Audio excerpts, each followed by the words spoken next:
참 예수님, 너희는 좁은 문으로 들어가거라. 멸망으로 이끄는 문은 넓고 길도 널찍하여 그리로 들어가는 자들이 많다.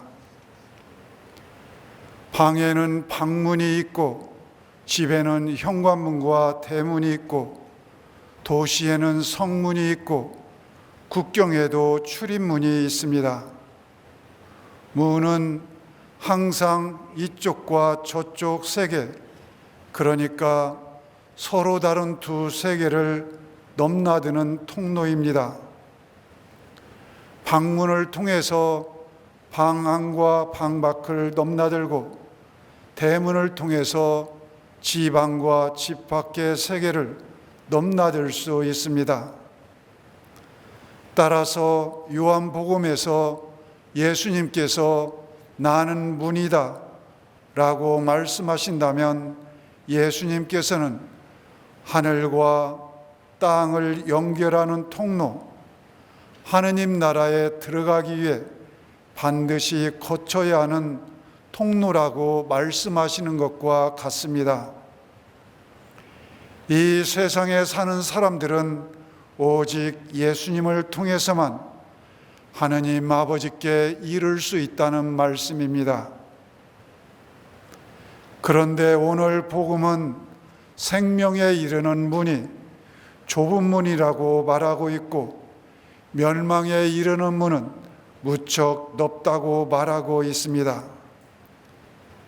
왜 좁은 문이라고 말씀하시는가? 천국에 이르는 길이 무척 어렵기 때문입니다. 정직하게 생각하면 무척 어려운 정도가 아니라 인간의 힘으로는 그 자체로 불가능하기 때문입니다. 부자 청년에게 하셨던 예수님의 말씀이 떠오릅니다. 부자가 하늘나라에 들어가는 것보다 낙타가 바늘 구멍으로 빠져나가는 것이 더 쉽다. 인간의 노력으로는 어림없다는 뜻입니다. 그러면 어떻게 해야 좁은 문으로 들어갈 수 있는가? 하느님께서 도와주시지 않으면 안 됩니다. 이것은 오직 하느님의 도움만으로 가능한 일입니다. 율법과 예언서의 정신인 남에게서 바라는 대로 남에게 해 주어라, 이런 계명의 실천도 사실 우리 인간의 의지와 노력만으로는 처음부터 불가능합니다. 이런 순수한 사랑은 우리 인간에게 불가능합니다. 우리 자신이 순수하지 못할 뿐만 아니라 우리가 살고 있는 환경이 너무나 무질서하기 때문에 그런 사랑을 실현하기 위해서는 반드시 하느님의 은총이 필요합니다. 이처럼 우리 인간이 자신의 한계와 불가능성을 깊이 깨달을수록 자신의 힘이나 노력만으로 아무것도 할 수 없다는 것을 깊이 깨달으면 깨달을수록 그만큼 우리는 하느님께 가까이 다가서게 되고 그만큼 하느님의 일을 제대로 할 수 있습니다.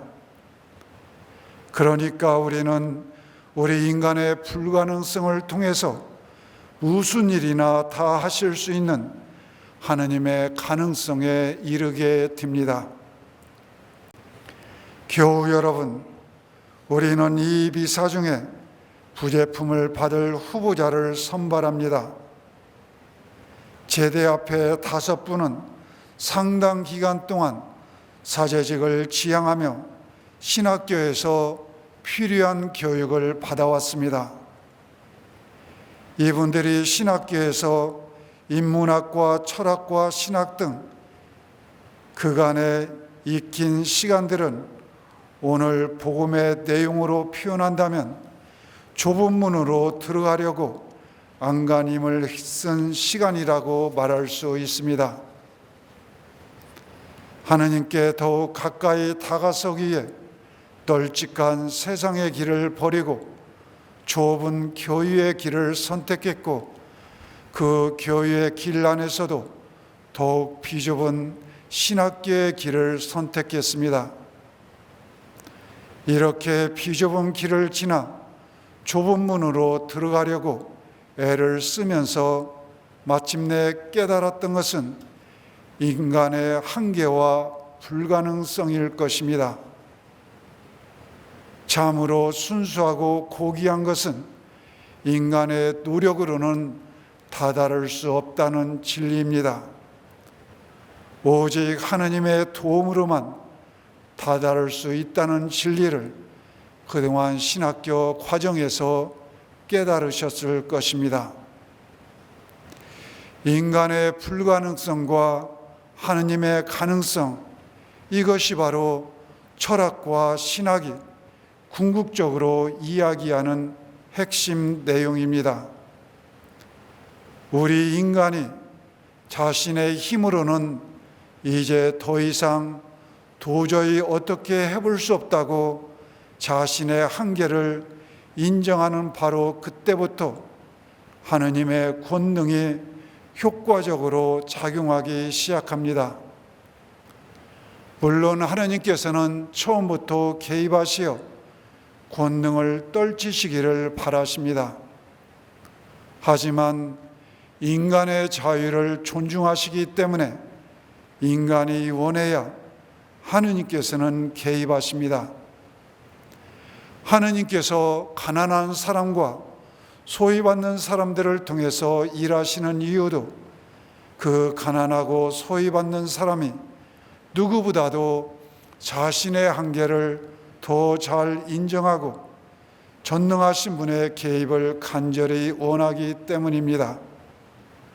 따라서 정말 중요한 것은 인간이 자신의 한계를 깊이 인정하는 일입니다.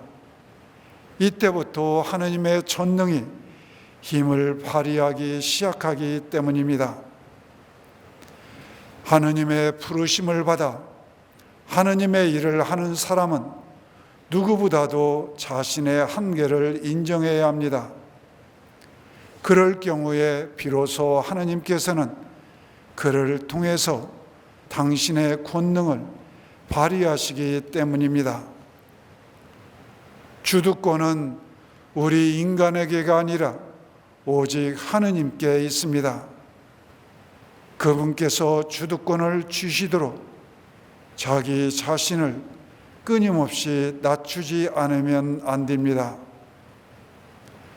부제품 후보자로 선발되신 여러분, 이런 맥락에서 말씀하시는 바오로 사도의 고린토 후서 12장 9절 이하의 말씀을 깊이 묵상했으면 좋겠습니다. 주님께서는 나의 힘은 약한 데서 완전히 드러난다고 말씀하셨습니다. 그렇기 때문에 나는 그리스도의 힘이 나에게 머무를 수 있도록 더없이 기쁘게 나의 약점을 자랑하려 합니다. 나는 그리스도를 위해서라면 약함도 모욕도 재난도 박해도 역경도 달갑게 여깁니다. 나는 약할 때 오히려 강하기 때문입니다. 그러니 여러분도 그리스도의 힘이 드러나도록 여러분의 나약함을 자랑하시기 바랍니다. 아멘.